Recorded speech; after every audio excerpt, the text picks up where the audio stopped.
बिस्मिल्लाहिर्रहमानिर्रहीम।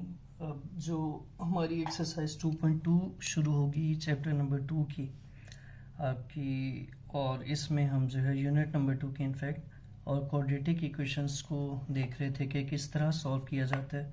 इसके कुछ 4 मेथड्स जो हैं वो हम अभी तक कर चुके हैं। यहाँ पर जो अब एक नई टाइप ऑफ इक्वेशन है इनको देख लेते हैं। नई टाइप्स हैं इनफैक्ट।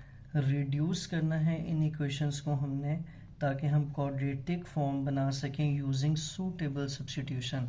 तो ये 10 क्वेश्चंस हैं जो आपने इन मुख्तलिफ टेक्निक से करना होगा। इसमें आप टाइप ऑफ इक्वेशन आइडेंटिफाई करेंगे और उसके अकॉर्डिंगली आप इसमें अगर पुट करेंगे सब्स्टिट्यूशन तो आपके पास क्वाड्रेटिक इक्वेशन बन जाएगी और फिर उसको सिंप्लीफाई करके आप रिक्वायर्ड आंसर तक आ सकते हैं। अब इसके लिए हम जो है वो पीछे टाइप ऑफ इक्वेशंस को देख लेते हैं।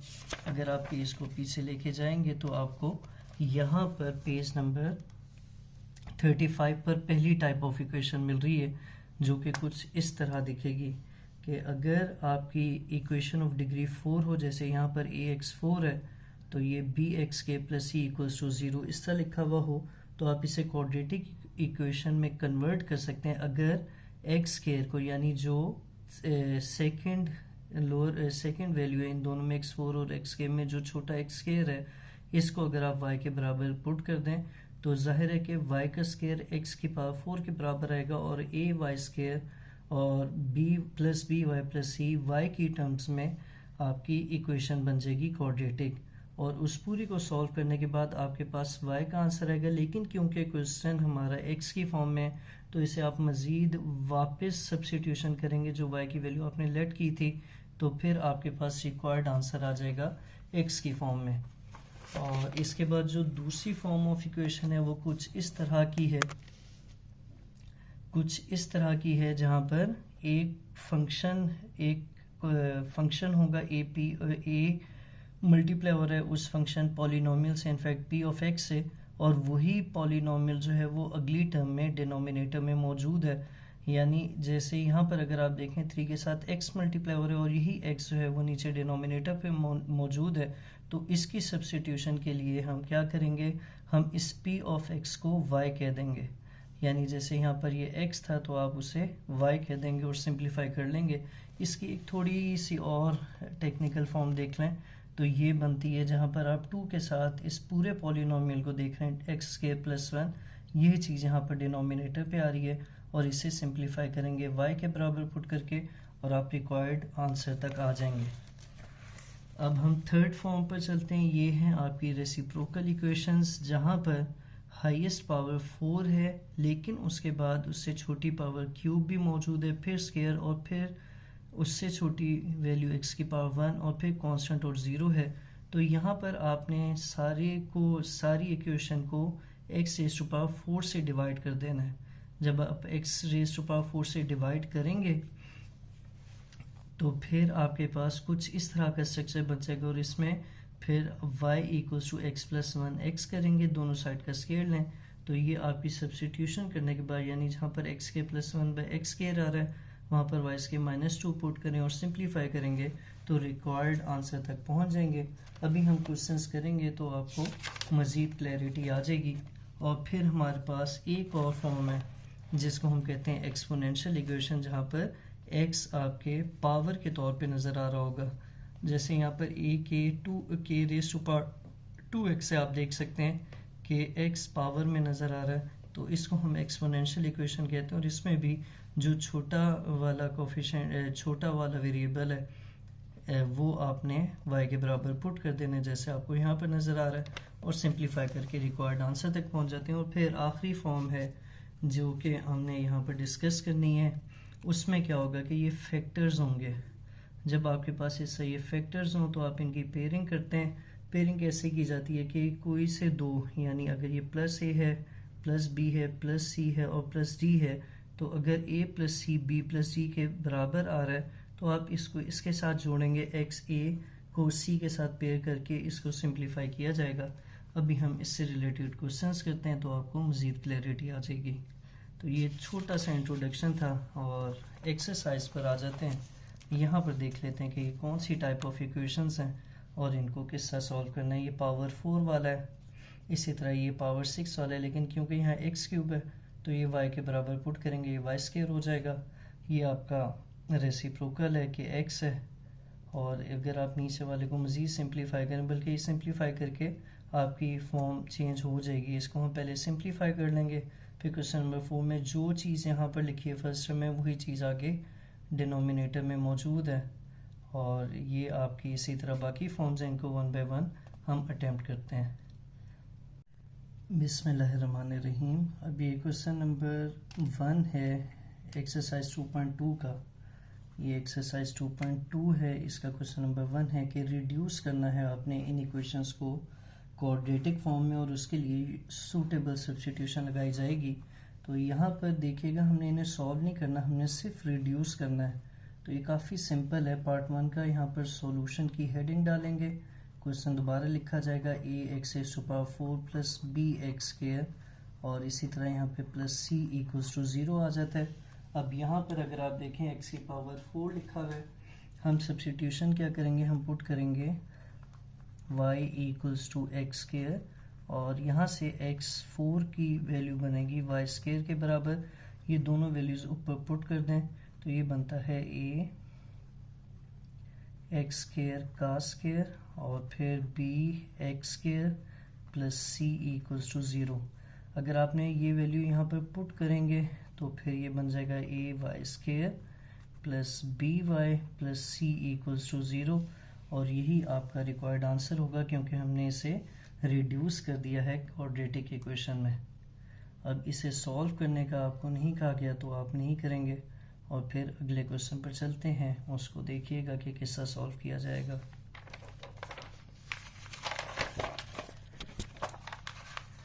ये है आपका नेक्स्ट पार्ट जिसमें हमने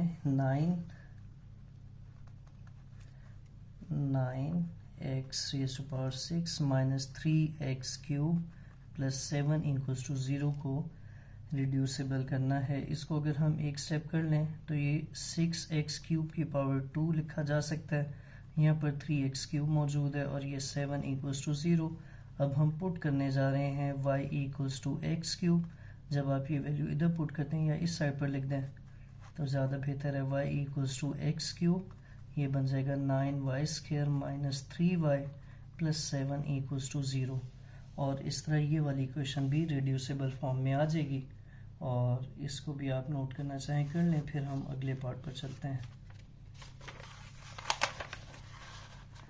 ये आपकी नेक्स्ट फॉर्म आ गई है कुछ पार्ट 3 में, और इसको भी देख लेते हैं कि किस तरह सॉल्व किया जाएगा।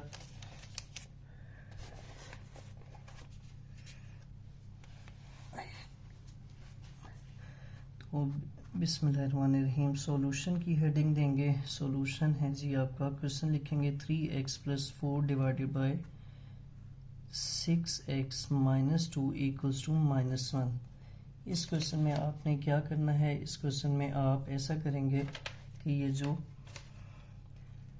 3x है पुट करेंगे इसे y के बराबर, तो y इक्वल्स टू 3x हो जाएगा। जब आप y पुट करेंगे ये y आ जाएगा प्लस 4 डिवाइडेड बाय, इन दोनों में से अगर आप 2 कॉमन ले लें तो यहाँ आ जाता है 3x माइनस 1, और फिर मज़ीद आगे चलें तो ये बनता है माइनस 1। y की वैल्यू हमने 3x पुट करनी थी, और जब आप इसे पुट करेंगे तो ये y प्लस 4 डिवाइडेड बाय, इसकी भी कटिंग कर देते हैं, ये 2 आ जाएगा। हमने यहाँ पर 2 लिख दिया और नीचे 3x की जगह y पुट करना था, y minus 1 equals to minus 1 आएगा। अब इससे आगे चलें तो इसको मज़ीद सिंप्लीफाई किया जा सकता है, और उसके लिए हम इस पूरे को मल्टीप्लाई करेंगे y माइनस 1 से। जब आप y माइनस 1 से इसे मल्टीप्लाई करते हैं तो आपके पास आ जाएगा y minus 1 multiplied by y, फिर यहाँ पे भी y minus 1 multiply by 2 divided by y minus 1 equals to minus 1। और इसे मज़ीद आगे लेके चलें तो ये y स्क्वायर माइनस y आ जाता है, इस साइड पर ये दोनों कट जाएंगे, और यहाँ पर भी y माइनस 1 आना था, और यहाँ पर आपको मिल जाएगा 2 के बराबर। फिर ये माइनस y और प्लस 1 बनता है, सारी टर्म्स एक तरफ कर लें तो y square minus y plus y और प्लस 2 माइनस 1 इक्वल्स टू 0 आ जाएगा। ये माइनस वाई प्लस 1 कट जाता है और आपका y square plus 1 equals to 0, ये आपकी रिक्वायर्ड क्वाड्रेटिक इक्वेशन बन जाएगी। तो ये रिक्वायर्ड क्वाड्रेटिक इक्वेशन बन जाएगी। इतना करने के बाद आपका ये क्वेश्चन भी कंप्लीट हो जाता है। मैंने सारा सॉल्यूशन एक तरफ लिख दिया है, आप इसे देख के उतारना चाहें तो उतार लें, फिर हम अगले क्वेश्चन पर चलते हैं। ये क्वेश्चन नंबर 1 का पार्ट 4 है, जहाँ पर हमने इस इक्वेशन को सिंप्लीफाई करना है। इक्वेशन कुछ इस तरह दी हुई है कि x प्लस 1 का square plus 3 divided bye x plus 1 का स्क्वायर इक्वल्स टू 4 आएगा। और इसमें भी आप क्या करेंगे, आप पुट करेंगे y equals to x plus 1 का स्क्वायर। तो यहाँ पर y plus 3 divided by y equals to 4 आ जाता है। अब आपने इस पूरी इक्वेशन को मल्टीप्लाई कर देना है y से, तो ये वाला y स्क्वायर बन जाएगा, ये वाला y 3 बाय y इस तरह आ जाएगा, और यहाँ पर 4y, ये y और y कट जाते हैं और इस तरह y square minus 4y plus 3 equals to 0 आपका रिक्वायर्ड आंसर आएगा। तो ये भी आपकी रिक्वायर्ड क्वाड्रेटिक इक्वेशन बन जाएगी। अब हम नेक्स्ट क्वेश्चन की तरफ चलते हैं, जो कि इसी का पार्ट 5 है। ये जी, ये पार्ट 5 आ गया। इसमें हम क्या करेंगे, ये पार्ट 5 आ गया, इसमें हम क्या करेंगे, पहले तो सॉल्यूशन की हेडिंग देते हैं और ये लिखा जाएगा 3 into x square plus 1 over X square. अच्छा, ये 3x square plus 1 over X square है, फिर प्लस डालेंगे 8 आ जाएगा,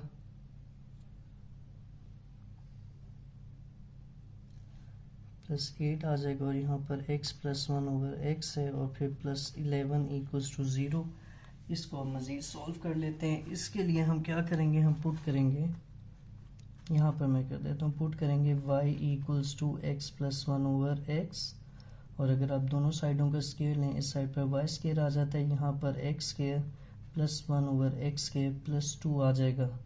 इधर आपने बेसिकली इसका भी स्क्वायर लिया है, इसका भी स्क्वायर लिया, और यहाँ पर ये x और 1 बाय एक्स आ जाता है, ये कटिंग हो जाएगी, और फिर y स्क्वायर ये 2 इस तरफ कर लें तो y square minus 2 equals to x square plus 1 over X square आ जाता है। अब ये दोनों वैल्यू सब्स्टिट्यूट करेंगे, एक ये वाली भी और एक ये वाली भी इस इक्वेशन में। तो ये इक्वेशन कुछ इस तरह बन जाएगी कि 3 के साथ आएगा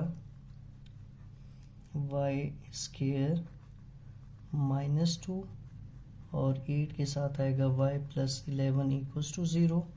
यहाँ पर आप मार्क कर दें लाइन, और ये आ जाएगा 3y square minus 6 plus 8y plus 11 equals to 0। इसे मज़ीद सॉल्व करें तो 3y square plus 8y 11 minus 6 5 आ जाता है, तो ये प्लस 5 इक्वल्स टू 0 आएगा, और यही आपका रिक्वायर्ड आंसर है।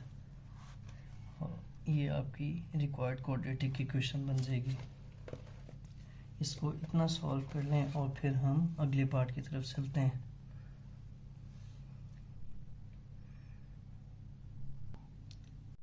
चलिए जी, ये क्वेश्चन नंबर 1 का पार्ट 6 है, जहाँ पर हमने इस क्वेश्चन को सॉल्व करना है। और जब ये इस तरह सक्सेसिव पावर्स रिड्यूस हो रही हों और सारी टर्म्स मौजूद हों, तो आप डिवाइड करते हैं एक्स स्क्वायर से।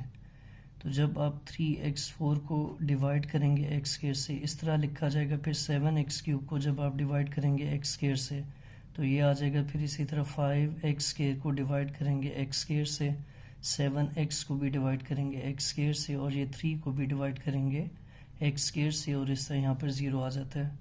अब इसकी कटिंग करें, ये 2 बच जाता है, इसकी कटिंग करें, ये भी कट जाएगा, ये इसकी पावर आ जाएगी। तो हमारे पास जब आफ्टर कटिंग कुछ इस तरह बन जाएगा।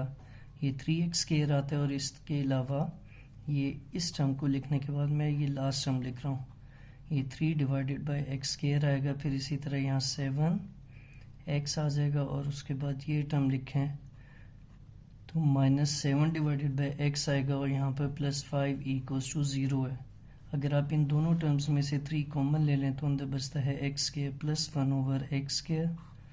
यहाँ से अगर आप 7 कॉमन ले लें तो यहाँ बचेगा x माइनस 1 ओवर एक्स, और यहाँ पे +5 इक्वल्स टू 0।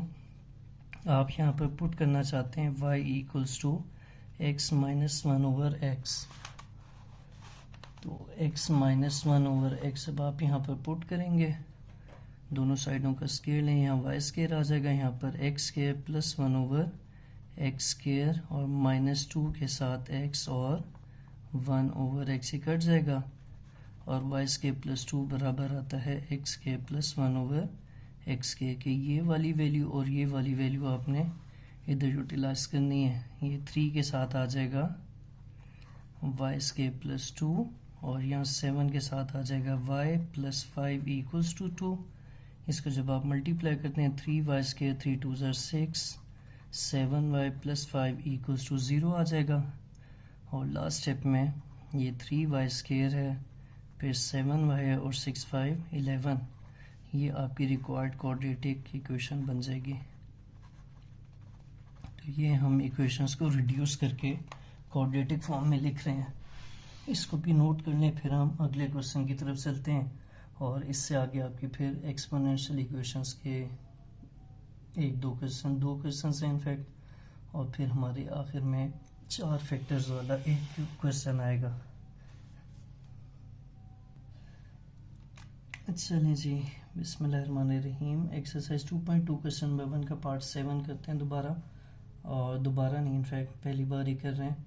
तो ये आ जाएगा a के raise to power 2x plus b के रेज़ टू पावर x और प्लस c इक्वल्स टू 0। इस क्वेश्चन को अगर मैं थोड़ा सा सिंप्लीफाई कर लूँ कि रेज़ टू पावर x की पावर 2 लिखा जाएगा, फिर b के रेज़ टू पावर x आ जाएगा और ये c इक्वल्स टू 0।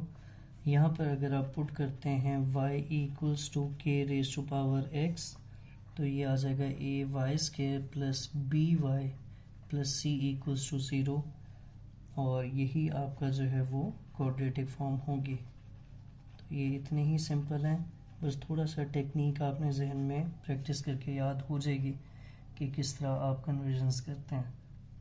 ये नोट कर लें, फिर हम आगे चलते हैं। चलें, ये क्वेश्चन नंबर 8 है और ये पिछले वाले क्वेश्चन की निस्बत थोड़ा सा टेक्निकल है और इसीलिए ये इम्पोर्टेंट भी होगा। 8 multiplied by 4 raise to power x लिखा हुआ है, यहाँ पर 7 multiplied by 2 raise to power x आ जाएगा और फिर -1 इक्वल्स टू 0। जब आप इसको सॉल्व करते हैं तो 8 तो इसी तरह लिखा जाएगा, लेकिन इस 4 रेज़ टू पावर x को हम लिखते हैं 2 की पावर 2 और उसकी पावर x, क्योंकि 4 2 की पावर 2 के बराबर होता है। इसी तरह यहाँ 7 इसी तरह आ जाएगा, 2 की पावर x इसी तरह आ जाएगा, -1 इक्वल्स टू 0। अब यहाँ से आगे चलें तो ये 8 आ जाता है और अगर 2 और x दोनों मल्टीप्लाई होते हैं तो ये पावर रियल नंबर्स होंगी, इन्हें आप x और 2 भी लिख सकते हैं, यानी ये 2 की पावर x और उसकी पावर 2 आ जाएगी। यहाँ पर 7 है और मल्टीप्लाई हो रहा है 2 की पावर x -1 इक्वल्स टू 0 से। अब यहाँ सब्स्टिट्यूशन करेंगे, हम पुट करने जा रहे हैं y equals to 2 raise to power x के, तो ये आ जाता है 8y square minus 7y minus 1 equals to 0 और ये आपकी क्वाड्रेटिक इक्वेशन है। ये आपकी रिक्वायर्ड फॉर्म आ जाएगी क्वाड्रेटिक इक्वेशन की।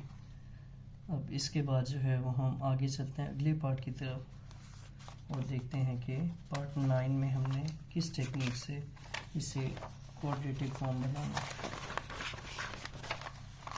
चलें जी, ये आपका एक्सरसाइज 2.2 का क्वेश्चन नंबर 1 का पार्ट 9 है।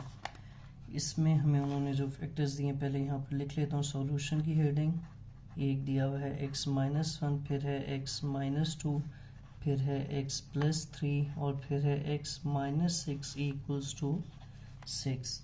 हमने क्या करना है, हमने इन्हें सिंप्लीफाई करना है और सिंप्लीफाई करने के लिए आप पहले पेयर अप करके चेक करेंगे कि कौन से दो फैक्टर्स दूसरे दो फैक्टर्स के बराबर आते हैं। अगर आप इधर इस पहले फैक्टर के साथ देखें -1 और इसके साथ दूसरा -2, ये आपको -3 देता है। इसी तरह ये वाला +3 और ये वाला -6 करें तो ये भी -3 देता है, यानी ये दोनों सेम है। जब सेम हो तो आपको इनका ऑर्डर चेंज करने की ज़रूरत नहीं है, आप सिंपली इन्हें मल्टीप्लाई करेंगे तो रिक्वायर्ड फॉर्म तक पहुंचने में आसानी रहेगी। जब आप मल्टीप्लाई करते हैं तो x इंटू एक्स आ जाता है x स्क्वायर x इंटू 2 आ जाता है -2x, फिर -1 इंटू एक्स आएगा -x, -1 इंटू -2 आ जाएगा +2। इस तरीके से आप इन्हें भी मल्टीप्लाई करें, यहाँ पर x² आ जाएगा, फिर आएगा -6x, इसके बाद आ जाएगा +3x और 3 6 18 इक्वल्स टू 6। और जब आप इसे एक स्टेप और सॉल्व कर लें, यहाँ x के -3x + 2 आ जाता है, और इस साइड पर भी x के -3x - 18 इक्वल्स टू 6 आ जाता है। ये आपका रफ वर्क था, ये दिखाना ज़रूरी नहीं है, दिखा दें तो बेहतर है, सामने कर लें, अदरवाइज़ ऐसे भी हो जाएगा। अब यहाँ पर देखें दोनों ब्रैकेट्स में आपके ये पहले दोनों फैक्टर्स, और दोनों फैक्टर्स में पहली दो टर्म्स एक जैसी हैं। ये देखें यहाँ पर भी आपको नज़र आ रहा है और ये इधर भी नज़र आ रहा है, तो हम इन दोनों को पुट कर देंगे y के बराबर, y equals to x² -3x आता है, तो ये बन जाएगा y + 2 और इसके साथ आएगा y -18 और इस साइड पर है 6। इन्हें जब मल्टीप्लाई करें y² आता है -18y + 2y और 2 18 36 इक्वल्स टू 0। एक स्टेप और करेंगे और ये पूरा सॉल्व हो जाएगा। 0 नहीं 6 है यहाँ पे, ये y² आ जाएगा, ये 16y आ जाएगा, -36 -6 को इधर करें तो ये -42 इक्वल्स टू 0 है, और यही आपकी रिक्वायर्ड क्वाड्रेटिक इक्वेशन है। इसको भी नोट करना चाहें स्टिल करके स्क्रीनशॉट ले लें या किसी भी तरह, फिर हम आगे चलते हैं। चलिए जी, अब हमारा लास्ट पार्ट है क्वेश्चन नंबर 1 का। इसमें भी अगर आप देखेंगे, ये भी अगर 9th और 10th की निस्बत ये वाला इम्पोर्टेंट होगा, क्योंकि इसमें थोड़ा सा काम ज़्यादा टेक्निकल है as compare to previous one. इनको अगर आप देखते हैं तो ये सॉल्यूशन इसी तरह आ जाएगा, 2x - 1 है, फिर 2x - 7 है, फिर x - 3 है और x - 1 है 0 के बराबर। अब यहाँ पर आप अगर डायरेक्टली मल्टीप्लाई करके चलें तो हो जाएगा, अदरवाइज़ इसको भी ना हम 0 के इक्वल पुट करके थोड़ा प्रोसेस लंबा हो जाता है, लेकिन आप एक दफ़ा वैसे जिस तरह लिखें उसी तरह लिखे हुए को अटेम्प्ट करके देख लें। ये सारा इस तरह करने का मकसद सिर्फ ये है कि आपका थिंकिंग प्रोसेस डेवलप हो, वरना सवाल जो है वो डायरेक्टली वन गो में भी हल किया जा सकता है। तो इसलिए आपको इस तरह जो है वो स्टार्ट किया जा रहा है कि आप इस प्रोसेस को फॉलो करेंगे तो लर्निंग इनफैक्ट प्रोसेस ही है, और उसके कुछ स्टेप्स हैं, थिंकिंग प्रोसेस है, ये सब चीज़ें लेके चलें तो काम काफ़ी आसान हो जाता है और लॉन्ग लास्टिंग लर्निंग होती है, वरना पेपर से पहले आप सब भूल जाते हैं। तो खैर 2x को 2x से मल्टीप्लाई करें, 4x² आ जाएगा, फिर 2x को -7 से करें तो -14x आएगा, फिर -1 को इससे करें तो ये -2x आएगा, -1 को -7 से करें तो ये +7 आ जाता है। इसी के साथ दूसरी टर्म को देख लें, अब दूसरे फैक्टर्स को देख लें तो ये x² आ जाता है, x इंटू -1 -x आ जाएगा, फिर इसी तरह x इंटू -1 कर लिया था, फिर -3 इंटू x -3x आ जाएगा और +3 इक्वल्स टू 0। यहाँ तक करने के बाद आपने इसे एक स्टेप और सॉल्व करना है। जब आप इसे एक स्टेप और सॉल्व करेंगे तो यहाँ पर 4x² आ जाता है, इस साइड पर -16x आ जाएगा और ये +7 आ जाएगा, इधर है x² -4x और +3 इक्वल्स टू 0। अब अगर आप देख रहे हैं तो आपको एक जैसी दो टर्म्स चाहिए थी, इनफैक्ट इन तीन में से भी दो एक जैसी होती हैं और इनमें से भी, फिर काम आसान हो जाता है। लेकिन अभी तक आपको देखने में शायद एक जैसी टर्म्स नज़र ना आ रही हों, लेकिन अगर हम आगे मज़ीद चलेंगे, इन दोनों टर्म्स में से अगर आप 4 कॉमन ले लें तो अंदर बच जाता है x² -4x और +7, और इधर आ जाता है x² -4x +3 इक्वल्स टू 0। और यहाँ पर जब हम पुट करेंगे y equals to x² -4x। अब ऐसा क्यों किया जा रहा है? क्योंकि आपके सामने ये वाली दो टर्म्स, ये ब्रैकेट और ये सेम है, जो कि दोनों फैक्टर्स में नज़र आ रही हैं। जब आप इसे पुट करते हैं तो ये आ जाएगा 4y plus 7 multiplied by 4y multiplied by simple y plus 3 equals to 0। ये क्वेश्चन में ना यहाँ 8 था और मैं इसे 0 उतारता रहा, यहाँ पर 8 आएगा। इसी तरह ये भी 8 आएगा, ये भी 8 आएगा, ये भी 8 आएगा और ये भी 8 आएगा। जब आप इन्हें मल्टीप्लाई कर लेते हैं तो फिर काम और आसान हो जाएगा। 4y into Y 4y square बनता है, 4y इंटू 3 12y बनता है, प्लस 7y आएगा और 7 3 21। इस साइड पर 8 मौजूद था। जब आप सारी टर्म्स को एक तरफ करेंगे तो 4y स्क्वायर प्लस 19y और 8 इधर करें 21 माइनस 8 आ जाता है आपके पास 13 के बराबर। तो ये आपकी रिक्वायर्ड क्वाड्रेटिक इक्वेशन बन जाएगी। अच्छा, अभी जो हमने आपके सामने 10 क्वेश्चंस किए हैं इनमें हमने सिर्फ रिडक्शन की है क्वाड्रेटिक इक्वेशन की फॉर्म, क्योंकि सवाल में ऐसे दिया हुआ था। लेकिन आगे जाके जब हम एक दफ़ा सारा कोर्स देख लेंगे, एक दफ़ा हाथ से निकाल लेंगे एक्सरसाइजेस को, तो इनको जो है वो सॉल्व भी करवाऊँगा ताकि आपके एसएलओ बेस में अगर ये सॉल्व करने आ जाए तो वो भी आप कर पाएँ। अगर ये सिर्फ रिड्यूस करनी हो तो ये शॉर्ट क्वेश्चन में आ सकती है, और अगर आपने इसे पूरा सॉल्व करना हो तो फिर ये आपकी लॉन्ग क्वेश्चन में आ सकती है। इनकी प्रैक्टिस अच्छी करेंगे तो आपकी टिप पे आ जाएगा और काफ़ी काम आसान हो जाएगा। प्रैक्टिस नहीं करेंगे तो फिर कोई हल नहीं है। Thank you so much, good luck. Allah आपके लिए आसानी करे और आपके वक्त में बरकत डाले। अल्लाह हाफिज़।